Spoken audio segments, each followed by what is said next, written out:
Welcome to a special edition of the Glenn Beck program. I like to call it our Egghead Hour. We have gathered some of the best historians we could find to help America understand the progressive movement and how this presidential administration, at least this is my theory, is using Woodrow Wilson and FDR as a playbook, as a blueprint. I know, you could hardly control your excitement, but you don't want to miss a second of this if you want to understand what's really happening in America. Come on, let's go.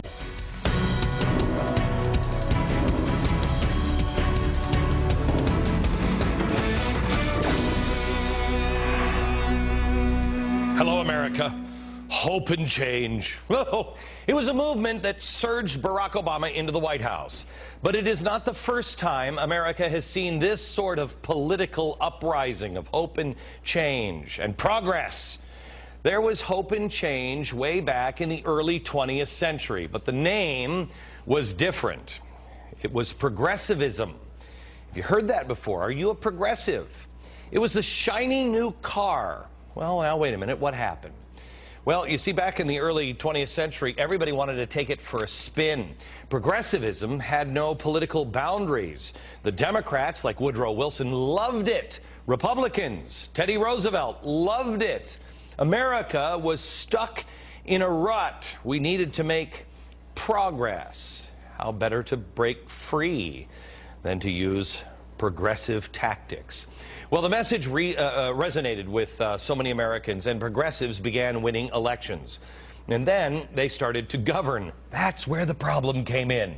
In the response to the repeated bank runs in the early 1900s, progressives came up with an idea: the Federal Reserve System. This flew right in the face of our founders. Thomas Jefferson, he argued that the central bank was, quoting, one of the most deadly hostility existing against the principles and form of our Constitution, end quote. Well, it hadn't taken long to prove Jefferson right, as the worst financial disaster in the U.S.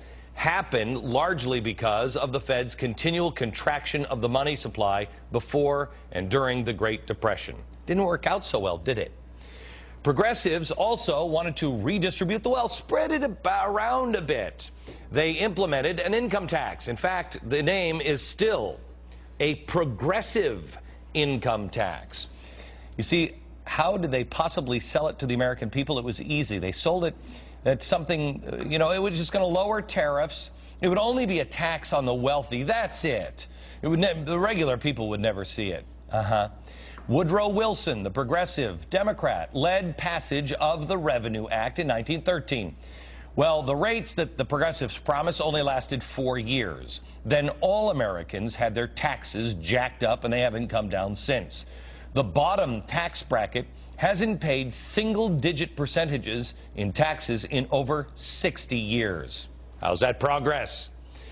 They first introduced also the first real nanny state effort. What are they doing now? Now they're talking about, hey, we got a nanny state. Hey, don't eat that. You don't want to drink too much of that. Make sure your kid has an apple, right? Well, in 1919, the progressives did the same thing. It was called prohibition, and they convinced the nation to ban drink because they knew better than the people buying booze. Well, what was the final straw on this before they had to go undercover? I think it was the President of Peace. Woodrow Wilson ran for re-election, and he just barely won. And he said, we're never going to go to war in Europe. Lo and behold, just a few months later, World War I. But the progressives billed it as the war to end all wars, because progressives thought they had the solution to world conflict. And they brought us the League of Nations, another failure. It led to the United Nations. Well, back by 1920, Americans really had enough, and the progressives knew it, and so they had to go underground. But they never left us. They never changed tactics. They thought, we'll just evolve America. They are patient. They have a plan. And while this country has been asleep, we have been co-opted. There are now more than 80 members of the Progressive Caucus. Of the 20 standing committees in the House, 11, over half, are chaired by members of the Progressive Caucus. You want to know why things don't make sense in Washington? This is it. Oh, and of course, there's the Democratic president. Really? If you think he's a Democrat, think again. To my progressive friends, I would remind you that for decades, the driving idea behind reform has been to end insurance company abuses and make coverage available for those without it. The public option is only a means to that end. And we should remain open to other ideas that accomplish our ultimate goal. And to my Republican friends, I say that rather than making wild claims about a government takeover of health care, we should work together to address any legitimate concerns you may have. Did you see that? Just in case you're still not convinced. You will carry on the best progressive, forward-looking values of this proud Commonwealth. Change has always come from places like Wisconsin, the state where the progressive movement was born. Okay. Where better to affirm our ideals than here in Wisconsin, where a century ago the progressive movement was born. All right, so there he is, talking about progressive. And did you notice what was missing when he was talking to the Congress? My progressive friends and my Republican friends. Where are the Democrats? For 100 years, progressives have been using both parties as a host, and they have been feeding on this republic. Tonight, we examine the game plan. Who started it? What does it mean? What is a progressive? What is the difference between progressives, Republicans, Democrats? Is there any coexisting with the progressives if you believe in the original intent of the founders? And what's coming next? What is the best way to fight them? We go now to our panel of eggheads. R.J. Prestrito in Dallas. He is the author of Woodrow Wilson and the Roots of Modern Liberalism and American Progressivism. Burton Folsom Jr., he's the author of New Deal, Raw Deal, and Larry Schweikart. He is the author of A Patriot's History of the United States. All right. Where do I even begin? Who wants to give me, you know, RJ, let me start with you because your book really opened my eyes, you know, on Woodrow Wilson. So let me go to you. Give me a definition of what a progressive really is.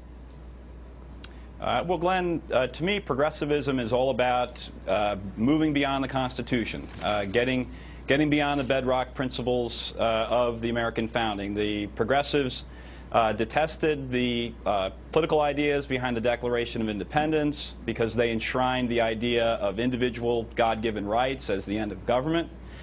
They detested the Constitution because the Constitution put limits on the national government which were designed to uphold those rights. And as you said in your introduction, the progressive dream was one of unlimited national government. Redistribution of wealth was part of that plan.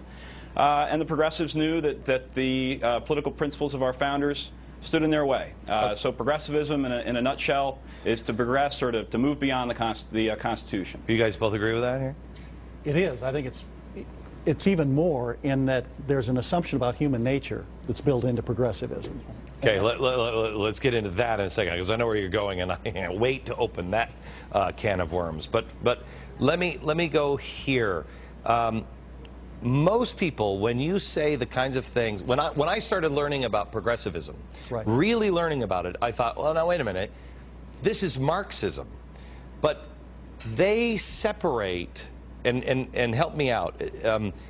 If I would define the difference in their heads, it's the difference of revolution of Marxism and evolution of progressivism. Agree? I think Marxism has an inherent mechanistic quality. This is going to happen regardless of who's in there making it happen. The progressives believe that individuals have a role in making this happen, and they're going to bring it about. So Woodrow Wilson is going to bring about this change. Okay. Glenn, Go ahead.